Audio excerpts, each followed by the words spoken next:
Hello and welcome to today's training video, which is where we're going to be looking at the property strategy of buy-to-lets. So this is really the more kind of traditional strategy that if you were to pick up kind of any investor book from a bookshop or Amazon or speak to any kind of estate agent or letting agent, this is the typical kind of strategy that most people would recommend or simply talk about.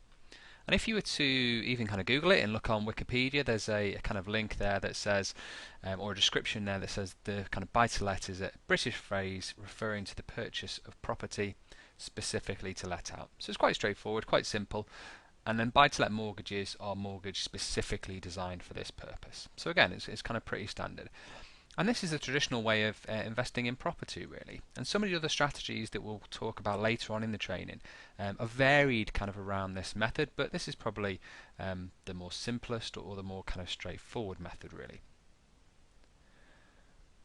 Now, this strategy doesn't require any creative thinking to get started, and once you've actually learned how to find, negotiate, and even manage the properties successfully, all of which we'll kind of talk about and discuss and share with you throughout your training course, then you can fully systemize the process. It's quite a good system or quite a good setup and industry to be able to allow you to systemize that and have something set up that's streamlined.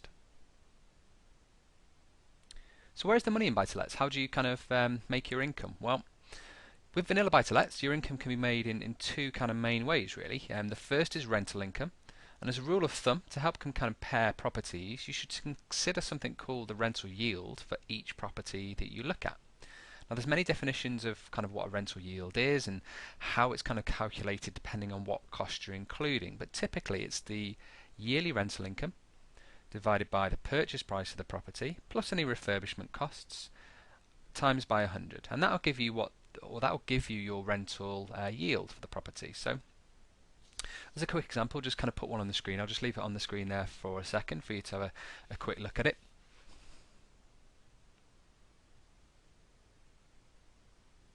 Okay, so let's kind of run through this example in a little bit more detail. If you're considering buying a property that maybe rents out for £500 per month, then this is going to give you a yearly rental income of £6,000 per year. Now let's say this particular property could be purchased for £70,000, but would need around £5,000 to refurbish it into a condition that's kind of ready to let. So your calculation would look like this one on the screen here, and that'll give you, as I said, a kind of an 8% sort of rental yield. Now, from experience, when you're buying vanilla buy-to-lets, typically for cash flow, what you need is a rental yield of about 8% or above. And this is so you can have enough income to cover all of your costs that are going to be involved in ownership of that property, and not only just in terms of kind of finance, but in terms of any maintenance, management costs, and other kind of typical costs that would go along with owning the property, like insurance and things. Now, the second way to make money with buy-to-lets is going to be with equity. So equity can be described as the difference between the value of the property minus how much finance you have on it. So again, for an example, if you had maybe a £100,000 property with a £60,000 mortgage, you're going to have £40,000 worth of equity in the property. So that's quite straightforward. Now, equity is created really in kind of one of three ways. The first is by buying the property at a discount. So this allows you to almost buy in equity on the property. So if you find a property that you can negotiate at a good price, and obviously, as I said, buy it at a discount from what the current market value might be, then you'll tie in equity that way. The second way is by adding value with refurbishments, so forcing the increase of the property by even just kind of cosmetic internal refurbishments like new kitchens or bathrooms or heating systems, just kind of an upgrade of the property really, or things like extensions, or adding value through kind of larger scale refurbishments. And then the third is with property prices naturally increasing in value, so there's kind of some form of capital growth that's going to increase the equity and the value of the property in question. Now, to make the best return on your investments with kind of buy-to-lets or vanilla buy-to-lets, you really want ideally a combination of both rental income and equity. Now, from experience, it's best to focus really on properties that are going to give you a minimal rental income of about £200 per month cash flow after you've considered all your costs. And this is just going to give you some buffer really in case of kind of any additional unforeseen costs that might crop up, or any kind of change in terms of finance if you're maybe having a mortgage on the property. Now for your equity, you want to be negotiating ideally the purchase at around 15 to 25% discount to the market value. And this is automatically going to lock in a buffer for you against maybe house price changes, and it'll give you a decent amount of equity as well. And typically, if you're looking at properties that are maybe higher discount than 25%, and you can certainly get those properties, but on occasion they're not necessarily the best of properties to target. They might not be in the greatest of areas, or there might be another reason why the vendor or the homeowner is willing to sell the property at that significant level of discount. So typically for the best properties that we've kind of purchased and seen other investors purchase as well over the years, any equity that's or any discount on the market value that's around sort of 15 to 25% is a good bet, and typically you can achieve that on solid properties as well. Then depending on the budget you have and your strategy that you're utilising, you can also add more value as well by doing some small scale refurbishments if you wanted to. Now the third way of creating equity is going to be with capital growth, and this is really out of your hands as it depends on the market. But by doing your due diligence early on and by buying in the right area, you can make sure your investment achieves some sort of suitable capital growth over a period of time. It's not necessarily something to kind of rely on, because the property market can fluctuate and it can be sort of quite difficult to predict on occasion, but certainly over a long or projected period of time the property will experience capital growth, and by buying with the right fundamentals in hand, then you'll experience sort of more success in that area. So let's look at who this kind of situation is maybe best for, and typically I'd suggest it's best if you're maybe cash rich and time poor and you're wanting to buy traditional type of buy-to-lets. Now that doesn't mean cash rich in terms of you have to have millions of pounds in the bank or anything like that. Buy-to-let properties typically have mortgage finance around 75% loan to valuation, which would require 25% kind of deposits on the properties. So there's certainly options out there to get involved in buy-to-let properties without requiring kind of large sums of money, if it were. Now this is a strategy that traditionally suits investors, as I said, who have some money to use as deposits, also to have a good credit rating so they can actually raise the finance if they wanted to leverage, and have enough money to purchase the property outright if they were maybe looking to kind of buy with cash. But again, it's not a necessity. You can leverage and you can use finance. It's just a case of individual circumstances and situations in which you'd prefer to do as well. But as we've kind of discussed in terms of the power of leverage in previous videos, using leverage and buying properties with buy-to-let mortgages can really work well here, because it allows you to spread your investment over multiple properties instead of just buying one property simply outright for cash. Now mortgage finance often changes, as we mentioned earlier, but in sort of today's market, typically, as I said, buy-to-let mortgages are around 75% loan to valuation, and that requires about 25% deposit. There's better mortgages out there, or mortgages with higher loan to valuation and lower deposit requirements, and it's just really a case of speaking to your mortgage broker, seeing what your situation allows and which mortgages might be best for your situation at the time. Now in terms of assets that's going to help you with this strategy, typically you'd say that really the money to invest for an outright purchase or the property deposit is going to put you in a good stead or in a good situation. You don't really want to be kind of cutting yourself too short when you buy the property and then not having any kind of contingency in terms of if anything goes wrong later on down the line. Also a clean credit rating and a good regular income, ideally that's outside of property, is going to put you in the best situation to actually get buy-to-let mortgages and finance in the current market. And then the third asset that's really going to help is, if you have them, is any property contacts. Now this could be property sources or letting agents or maintenance contractors, mortgage brokers, anybody that's already in the property industry that's got a little bit of experience that will help you maybe understand a little bit more about how it works, or in terms of the areas and the types of properties that are going to be maybe best to kind of invest in or best for your kind of situation and local area. Property contacts are really going to kind of help and give you a little bit of advantage over the competition. Now the time frame in terms of how long it takes to operate this strategy or get up and running with this strategy, typically we'd say about 2 to 4 months.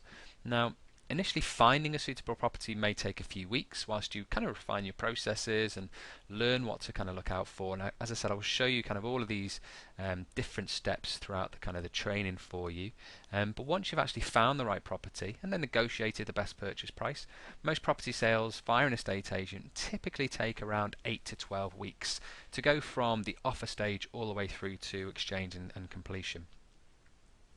Now, if you found the property by dealing directly with the vendor, so the homeowner or the property seller, then this can sometimes be quicker and maybe take only 4 to 8 weeks depending on how you're financing the purchase. And that's usually because there's a little bit more urgency on the seller's situation as to why they're selling the property, and a little bit of conversation with both sets of solicitors can get the deal over the line typically a little bit quicker than your traditional estate agent sales.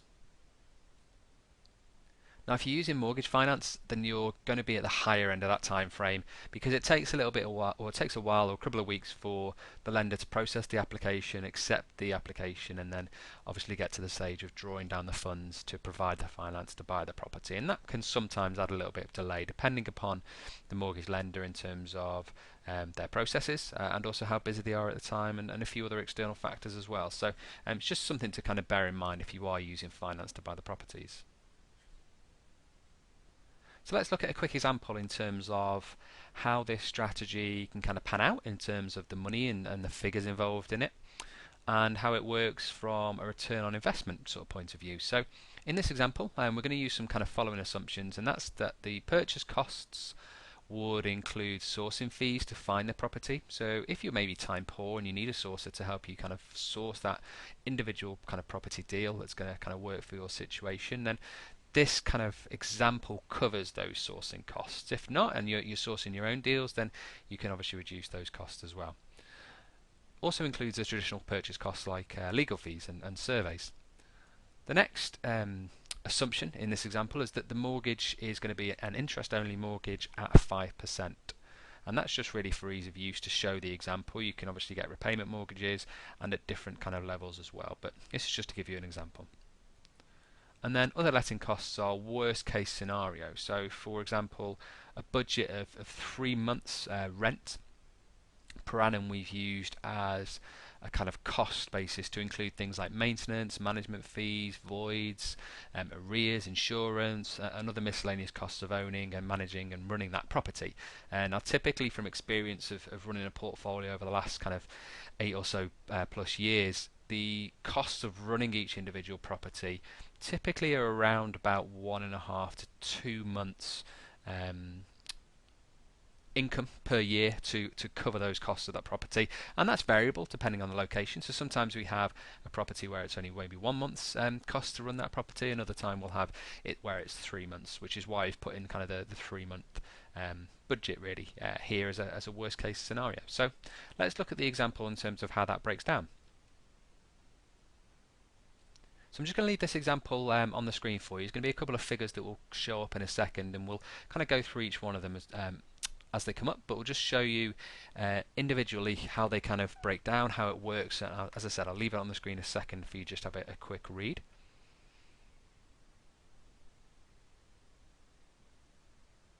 So it's a quite straightforward purchase. The market value on this example is, let's say the property is worth 125,000. And through negotiation you manage to purchase it for 100,000 and use a mortgage 75,000, deposit of 25, and your purchase cost of 5,000. And as we said, they kind of include sourcing fees if you were using a sourcer, and that'd certainly be reduced if you were finding the property yourself. Okay, the next stage is the equity. So this is kind of a breakdown really of how much value you've got in the property in terms of your equity. So let's say again property value is 125 and your mortgage is only going to be 75,000. So you've got equity in the property of 50,000, and that includes obviously the deposit that you're putting into the deal as well. Now your return on investment, so this is kind of how it breaks down for what you're getting out of the property in terms of from an equity basis. So remember earlier on we used to kind of talk about those two ways in which you'd earn income from a buy-to-let or a vanilla buy-to-let property, and that's through rental income and equity, and this is how the equity kind of splits and breaks down. So in this example you've got a total invested of £30,000, an equity of 50,000, which would give you kind of return on your investment of say 20,000, which is your equity minus the 30,000 that you've invested. And this breaks down as a percentage, as this kind of calculation here really. So you're walking away with around 66% return on investment. So from your 30,000, you're generating a return on equity of 20,000, which is obviously a great return. Now that's locked in the property. It's a paper profit. It's not something you kind of take into the bank and walking away with on day one. Unfortunately, it's as I said, it's kind of locked in the property, or it's on paper. But certainly a great return just simply by buying the property here at a discount to what the market value is. And earlier on as well, we spoke about kind of what discount you should maybe buy the property at, and we suggested around 15 to 25%. And this discount here is about 20%, so it's an 80%, or you're paying 80% of the market value. So it may look quite a significant discount in terms of offering 25,000 below what the current market value is, but for the right property, in the right area, in the right seller's situation, it's certainly achievable. Okay, now let's look at the next kind of part of the example. And again, I'm just going to leave these figures on the screen a little bit just so you can have a read through them and take them in.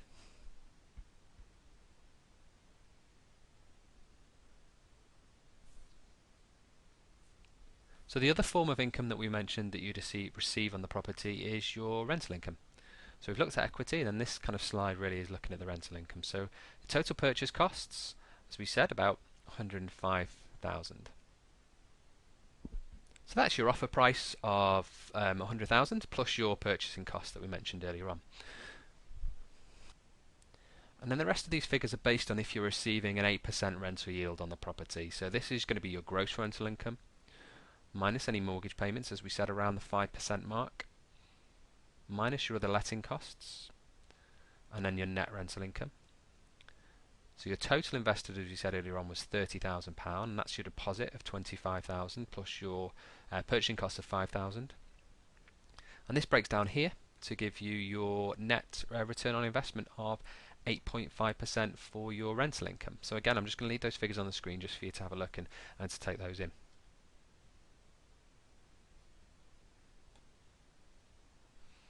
So as we mentioned, this kind of example is using a mortgage to leverage the purchase of the property, which is why the returns are going to be higher really than if you were to simply use your own finance or buy the property outright with cash. Now, on the above example, with a £30,000 investment, you'd be getting a primary return of 8.5% in the first year for your rental income, and that's net. So your investment into the property is only going to be 30,000, as we mentioned. In addition to this, you're going to get a secondary return of your equity that you're negotiating into the property. And this is going to be, on the example that we've shown, 66%. And that's without any house price growth or even adding any value through refurbishments. It's simply because you've purchased the property at a discount and you've used leverage to provide the majority of finance to buy the property. So you've only got a smaller investment or smaller kind of cash out of your pocket, if it will, in this particular deal. And this is very achievable if you stick to the kind of the right fundamentals of buying the properties. The 7 fundamentals that we kind of look at and discuss, all the way from the particular area that you're going to buy in, to the tenant profile, all the way through to even the exit strategy of how you're going to maybe look to exit that property in the future. And that's whether you're looking to sell it on or use it as a pension plan, whatever it might be. So there's a range of fundamentals to kind of consider, and again we'll look at those 7 golden rules, if they were, through the next couple of training videos for you. But to give you some examples in terms of how it works in real life, I'm just going to show you a couple of real life case studies. One of how not to do it, so where it's gone wrong for me in the past and where I've kind of made those mistakes and learnt those lessons, and another case study of how to do it and where it kind of goes right. So first off, we're just going to look at kind of a little bit of a background in one of the properties that I purchased that was a buy-to-let that didn't work out too well. So the first property that I ever purchased was in 2005, and you might have kind of heard me talk about it a little bit on some of the previous videos or in my kind of introduction. And it was a property that I purchased without any previous experience in property. I didn't really know what investors tended to look for or what the main requirements were. I just simply knew that I could get a mortgage of X amounts at the time, and I needed kind of Y in rent to pay the mortgage. And if I achieved those two figures, then fantastic, I could kind of make the property work. And that's the only criteria really that I kind of considered at the time. And this was the first property that we actually looked at as well when we were looking to buy properties. And this was my first mistake when it came to, I suppose, analysing where I went wrong on that first deal. Now, when I actually kind of went to look at the property and do the viewing on it, we fell in love with it. It was a property that we could see ourselves living in at the time. It was a property I purchased at the time with a partner, and it kind of ticked all the boxes, but as a home, really, as opposed to what we were looking at as an investment. So a nice family had kind of looked after it before. They'd kind of presented the property really well on the viewings. They'd had kind of candles in the fireplace. It was nice and kind of tidy. They even had kind of bread baking in the oven. The whole 9 yards. They'd kind of gone for broke really to get the property sold, and they made it stand out. And we kind of it really appealed to us, and we fell for that kind of lifestyle, I guess. And that was the second mistake. Now, after viewing the property, we looked at what rent we might be able to achieve and get it. So we looked at a couple of internet sites, the usual ones, sort of Rightmove, and then thought, okay, let's go for it. We knew what sort of rent it might achieve. Don't need any more due diligence, no more viewings. We like the property, and we didn't even speak to any letting agents about the potential for renting. We just kind of looked at some of the rental comparisons in the area, and in terms of value, I didn't really, being honest, have no idea what we thought the property kind of could be worth or might be worth, and what offers we should give. So at the time, I thought it was on the market for 120,000, and now that might seem kind of strange, but the reason why I thought it was is because when we actually looked at the property or found the property, I remember printing off the details and it had 120,000 on it, and then the day we went to kind of view, they'd actually changed the price of what they were marketing the property. And we weren't aware of this when we kind of went to put in the offer. So again, by not doing any further due diligence and by not checking the figures, it caused us some, not problems, but we certainly overpaid for the property. And when it came to actually placing the offer, we wanted to get it at a good price. Didn't want to be cheeky though, and because we thought it was on the market for 120,000, 114 sounded good, so we called it and placed the offer at that sort of level. And the agent sounded pretty pleased when we gave the offer, as you can expect. And 5 minutes later, or it might have actually been kind of 1 minute later, I remember how quick it all seemed at the time, they'd call back to say that the homeowners and the sellers had accepted. So we thought, brilliant, it's great. First property that we'd seen, first offer that we kind of put in, everything's been accepted and seems to be going through quite smoothly. But again, that was kind of another issue really, with buyer's remorse. And I don't know if you've ever kind of brought something yourself and then instantly kind of regretted it or thought maybe it was the wrong decision or the wrong purchase or you've paid too much for it. And that's exactly how I felt, certainly at the time when it had all gone through too simple really, or too quick, definitely. And it all was about to, I suppose, bringing doubts back into our mind of whether we should have looked at it in more detail, whether we should have done more research, whether we paid the right price or whether we get the right rental. And I just kind of couldn't sleep. I just thought there was kind of something not right and needed to start looking at kind of some further due diligence really. And that's when I kind of started to check again the values for the area, and found out you could obviously see sold prices on properties to see what similar ones had kind of sold for in the local area. And then we realised we just offered 114,000 on a property where all of the other houses in the street and in the area were selling for around kind of 100,000, or just less than 100,000. So we known sort of straight away that we'd kind of paid over the odds really. And that's when we kind of checked the prices and realised again that the property that we'd already kind of just offered on wasn't on the market for 120 as we kind of first thought. And at the time, felt pretty sick. We'd kind of paid, well, we didn't have a lot of money in terms of deposits and certainly kind of excess cash.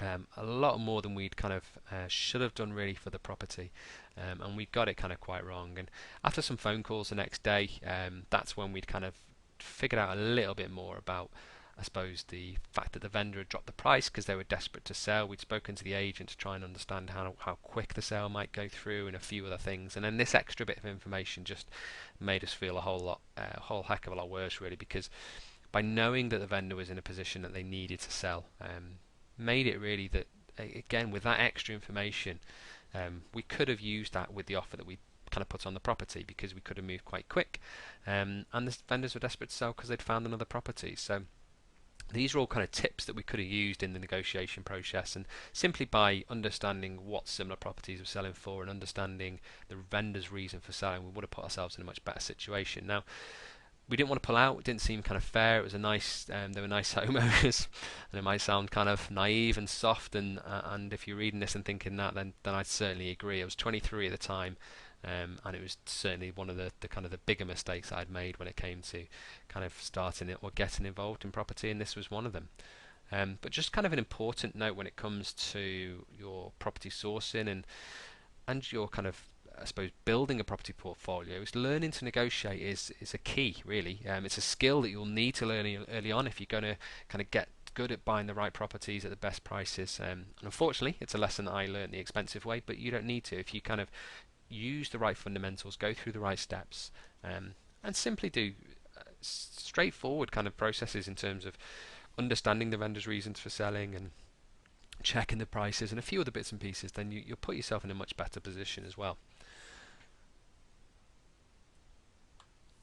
So this early mistake literally cost me thousands, really. So the top three things that I'd do differently, and the takeaways from this situation or experience, really, is that you need to check sold prices to see what the market value should be, and that's really the case all the way through the process. So not just when you're first analysing the property, but also when you actually have gone to view it and before you put an offer in, just to kind of sanity check where you should be placing your offer. You also need to ask more questions, so simply understand the vendor's reason for selling, their time frame, how motivated they are to sell the property. These are all going to help you with their coming up with best offer, really, that's going to kind of suit all parties and put you in a good situation. I'd also place a lower initial offer. If it gets rejected, that's absolutely fine. There's no problem with that. You can always increase it with a second offer. And you're not trying to make friends here. It might sound kind of daft, and you don't have to be arrogant about it or anything like that. It's simply a case of offers get rejected all the time with buying properties and with loads of other things as well. But simply in the property market, it's unusual for the first offer to kind of get accepted. So don't worry about placing a lower offer. My advice would be that if you, or when you go to place your offer, if you think the £100,000, for example, is the right offer, then take 10% off it and offer at 90,000. Both buyers and sellers can easily get buyer's remorse or seller's remorse if the deal seems too easy, and it's kind of part of the course, really, that both parties are due to give a little bit in the negotiations, and that's fine. As I said, it's all part of the process. And by kind of leveling your offer and taking a little bit off it when you think it's the right level, is just going to help improve your offer process tenfold. It'll put you in a much better situation. So hopefully that's give you a bit of an idea as to kind of where it might go wrong and some things to look out for. So next we're going to look at where it can go right and some examples of, or an example of how to make a buy-to-let property work. So after I learnt a few valuable lessons or mistakes in the first property purchase I'd made, that's when I started to work at an estate agent, and this gave me some great experience and helped me learn from these mistakes. Then I left the estate agents in September 2007 and purchased one of my next properties in December 2007, and this was a 3-bedroom mid-terrace in an area in Oldham in the northwest. And it was on the market at the time for 90,000, and the vendors were selling due to financial difficulties, and they needed to sell quickly. And they had responded to one of my adverts about buying property quickly in the local area, and this is how I kind of generated the lead. And so I went to meet them at the property and have a chat with them and see what the situation was. And when I did the viewing, it was in okay condition, nothing kind of fantastic, but it was certainly benefit from a small scale refurbishment. And I thought the property was slightly overvalued, but this time I was more prepared. So I went to see them and I took kind of printouts of other properties that were on the market that were similar in terms of style and location, and also took some sold prices of what's actually sold recently in the local area. And you can get all this information for free from sites like Rightmove and Zoopla, and they now even generate reports that you can print off that will show you all of this example in kind of a simple sheet really. And these can be fantastic and very helpful to take with you to kind of show vendors. And then when we kind of sat down and discussed their reasons for selling and their situation and really what they needed to achieve from the sale and what outcome they'd be happy with, it was quite strange because I'd never actually dealt with vendors in this way before. I'd always used, or I'd already gone through the estate agents to kind of find deals initially. And then when I was working as an estate agent, it was kind of a role reversal. I was trying to sell them on the process of kind of selling their house, if it were, and getting them to put the property on the market with me, or with the agent. And this time round, it was a different situation. The roles were reversed, and they were the one that was doing the selling. They were trying to, I suppose, big up the property to me and say why it was great and why you should buy it and the rest of it. And I found just by simply asking a few questions and by being approachable and listening and meeting the vendor on kind of their terms in the property and having a chat with them instead of just being over the phone, that they really started to open up. They told me the whole situation, and we spent much more time actually chatting about them and the actual reasons for them wanting to sell than even the property and even the kind of the viewing, if it were. Now, they'd agreed that the information I'd given them on the prices and the property values were correct in terms of the comparisons, and they said that the estate agent had told them that they were or should put it up at the higher value that they'd kind of on the market for, as they were confident they would actually sell it. And this is one of the problems, unfortunately, when it comes to buying properties via estate agents, is that a lot of estate agents do this because it's such a competitive industry to get the property on the market and get the instruction in the first place, that they know that another agent from across town is likely to go around later on and give kind of wild promises on valuations and what they can achieve. So it's easier and unfortunately often too tempting as an estate agent just to simply get the property on the books. To tell the homeowner what they should be able to achieve, get them excited by giving them kind of inflated prices, and then the lister, if it were, from the estate agents can walk away with a little bit of commission, and they're happy that the property's on the market. But this is why so many properties can often be overvalued, depending upon kind of the climate and how the market's going, and aren't priced correctly. And estate agents do have a tough job when it comes to this, because you kind of battling to try and get the valuation, but also or the listing, but also to meet the vendor's expectations. And on this occasion, the proof was that the property had been on the market for 4 months. There'd been no viewings, only 2 viewings, but no offers, and it simply wasn't generating the interest. So that's why you could see it was easily overvalued. And by going in there with research already prepared, by understanding the vendor's situation, and by simply being approachable, we managed to agree a price that we were both happy with.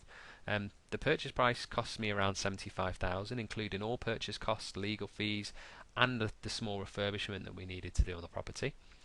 I'd negotiated a discount to give me instant equity into the deal and add some value back with the refurbishment.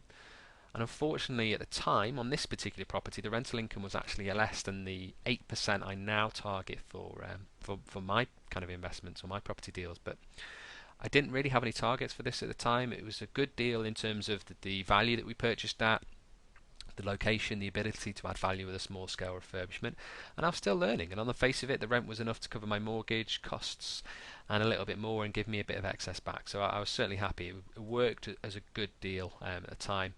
Now fast forward a few years and this has been a good purchase. I've had a long-term tenant in there ever since, and it's worked very well as a rental property. But it's important to understand that getting the right rental yield from the start can kind of really help that process. So I hope you found that helpful. I hope that's kind of introductions given you a bit of an idea in terms of some examples on how this strategy can work, and I suppose where the benefits lie in it.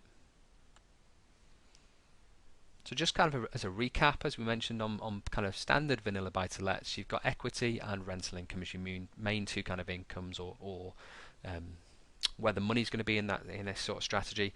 Cash flow is definitely king, and you need to kind of consider your rental yield, as I said, from the outset. Now all the way through this training process and courses, we're going to be looking at the mistakes that I've made in property, so hopefully it gives you a bit of examples of where to avoid and how to not make those same mistakes yourselves, but also where it kind of goes right. So it's important that we kind of cover both areas. I've paid the high entrance fee, I've paid the cost of buying those bad deals and making those mistakes, and it's cost me thousands of pounds, and that's what I'm putting down here for you to kind of see, so you can avoid these same costly mistakes as well in your property journey. So hopefully you found that helpful, and look forward to catching up with you on the next video.